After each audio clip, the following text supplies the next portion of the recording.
Hola, ¿qué tal? Mi nombre es Leticia Fabiola Valadez Guillermo y con mi compañero Gustavo Salvador Rodríguez Ocaña cursamos el tercer semestre de la licenciatura en Educación. Es un placer para nosotros platicarles acerca de un tema muy interesante, el cual nos hemos sumergido estas últimas semanas como parte de la materia, de los contenidos de la materia Teoría Curricular impartido por el asesor José David Encalada Vilés.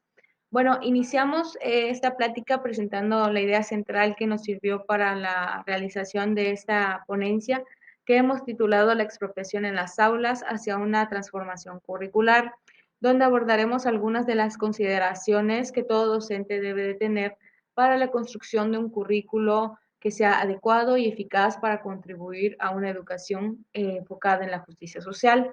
Como introducción, quisiera compartirles una situación hipotética que puede surgir en cualquier lugar, pero es más probable que se presente en alguna comunidad. Les contaré brevemente de la historia de una niña que se llama María, de una comunidad en Yucatán. La historia de María se remonta a cuando ella cursaba primero de primaria. La profesora de su escuela pues aborda a su mamá y le aconseja que su hija repitiera pues el curso escolar, debido a que desde el inicio pues tuvo muchos problemas de atención, pero sobre todo pues la docente manifestaba que María solo hacía el 10% de las actividades que habían en su libro de texto gratuito. Un día, como cualquier otro, la docente aborda a la madre y sin tener las credenciales necesarias, diagnostica que la menor presenta alguna clase de espectro autista. Bueno, pues desde aquel día, la vida de María cambió drásticamente, debido a que después de unos meses, toda la comunidad, señalaba a María como una niña especial, una niña enfermita, etcétera. Y la comunidad estudiantil pues no auguraba un buen desarrollo escolar para ella. Sus padres, pero sobre todo su madre, indirectamente hacía que María aceptara su realidad y pues María sufría de exclusión social. Bueno, ante ese escenario y después de reflexionar la situación nos cuestionamos, ¿cómo podemos responder desde la educación? ¿Qué hacemos para que la vida de María no quede destinada ni al fracaso ni a posible pues, pobreza, ¿no? Porque un niño de Finlandia puede acceder gratuitamente a profesionales y programas que pueden promover el desarrollo educativo de niños y niñas con la misma edad que María. Bueno, pues para ampliar este panorama y dar respuesta, englobar y definir los elementos con los que los docentes pueden combatir este tipo de problemáticas y muchas otras, ya que pues, la educación se considera como una de las principales herramientas o medios para la formación integral de los individuos para la construcción de una sociedad con vista a un buen desarrollo, que sea funcional, que hayan relaciones interpersonales sanas y que más que nada se logre el óptimo desarrollo individual, así como exponenciar sus habilidades y sus capacidades. Para ello, los docentes cuentan con el currículo, que se trata de la suma de los contenidos, enfoques, estrategias y métodos que las autoridades educativas implementan para lograrlos. Pero en esta ocasión nos enfocamos en la investigación de la tensión que resulta de la inclusión y la exclusión y cómo la educación puede transformar esta realidad. Por ello, como menciona la inclusión o la exclusión no son estados, son un proceso en que ambos extremos, o sea, inclusión y exclusión, están en continua e interminable tensión, de forma que el avance hacia uno solo se puede producir con la reducción significativa del otro. Por lo que el avance en la inclusión y erradicar la exclusión, estamos más cerca de la educación con gran significado y afinidad a la justicia social, que según la UNICEF se basa en la igualdad de oportunidades y derechos humanos, como en este caso el derecho a obtener educación gratuita y de calidad, sin importar religión, etnia, género, ni mucho menos la presencia pues, de alguna discapacidad, ya sea cognitiva, motriz, auditiva, etcétera. Bueno, es por ello que la justicia social en la educación apuesta por la construcción de una sociedad con valores, principios, funcionales. Según los datos del panorama educativo de la población indígena y afrodescendiente 2017 realizado por la UNICEF, uno de cada 10 adolescentes que solo hablan pues, lengua indígena y están entre los 15 y los 17 años que deberían de estar en preparatoria, están cursando pues primaria. Además de que 1 de 4 niños y niñas entre 6 y 11 años con alguna discapacidad no asisten a la escuela, mientras que 1 de cada 10 indígenas no asisten a la escuela pues, de manera regular. Pero, ¿cómo es que esta justicia social aterriza en el currículo educativo y se traduce en acciones que disminuyan la exclusión? Bueno, pues a través de la educación inclusiva, que se trata pues de una serie de acciones orientadas a reducir la exclusión social de los individuos que se consideran que pertenecen al grupo considerado como alumnos en desventaja.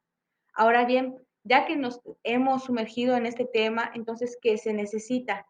Le cedo la palabra a mi compañero Gustavo Rodríguez para que él les cuente pues, más a detalle, les platique más a detalle de lo que hemos pues, Después estado de ideando. repasar este Gracias. preocupante panorama, es necesario que la inclusión educativa sea una realidad de todos los días en nuestras aulas, en todas las entidades, en todos los poblados, en todas las comunidades. Que la justicia social de verdad se traduzca en acciones concretas. Pero entonces, ¿cómo? ¿Cómo hacemos esto? ¿Mediante qué propuesta? Nuestra tesis propone que es necesario apostar por un currículo integrado. ¿Cómo hacemos esto? Desde una resignificación por parte del docente para que pueda pasar del currículo formal al currículo vívido. Y esto solo será posible si el docente tiene la habilidad, las herramientas, la iniciativa y también todo el respaldo de los diversos agentes que intervienen en la educación para que ésta pueda ser contextualizada a la realidad del alumno, para que ésta pueda dotar de significados y pueda el alumno apropiarse de su desarrollo, no solo académico, sino pues también personal, emocional y en todas las esferas que engloban la educación. De igual manera, es necesario visualizar la educación como un acto político, tal y como lo invitaba Paulo Freire.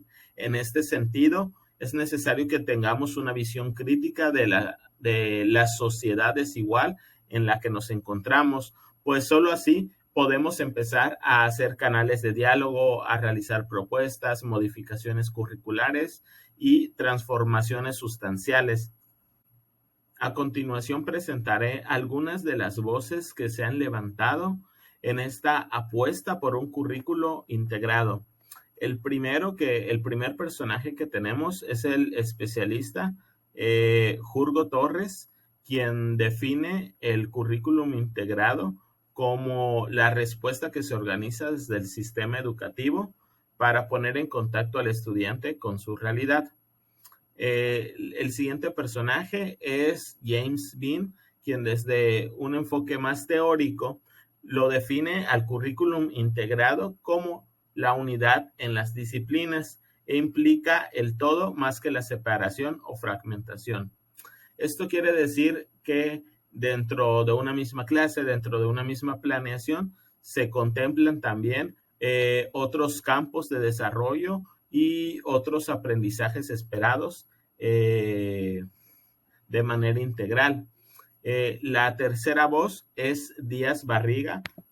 Realiza un análisis histórico bastante claro donde dice que tras cada reforma educativa, pues por fines políticos y electorales, siempre se han añadido elementos al sistema educativo, se han añadido elementos al currículum, sexenio tras sexenio o cada reforma, pero nunca ha existido una transformación del currículum tal y como lo tenemos actualmente. A manera de conclusión, podemos decir que el sistema educativo actual y la configuración que tenemos del currículum no logran dar respuesta a las necesidades de las y los estudiantes contemporáneos, sino que todo lo contrario, han estacionado las brechas de desigualdad entre la sociedad. De igual manera, el currículo oculto, aquello que no se ve, que se enseña, dentro de las aulas no solo simplifica las diversidades o las normaliza, sino que llega a un punto de que los mismos estudiantes, los mismos padres de familia se conformen con la realidad o los problemas que tienen en ese ámbito. La propuesta entonces es que se transforme el currículum actual y a cada uno de sus agentes. Este es un tema vital, pues tendrá repercusiones para todas las demás áreas. Al principio de nuestra ponencia les platicamos la historia de María, una niña que fue excluida desde el interior del sistema educativo y que además esta salida fue legitimizada por los demás actores del sistema.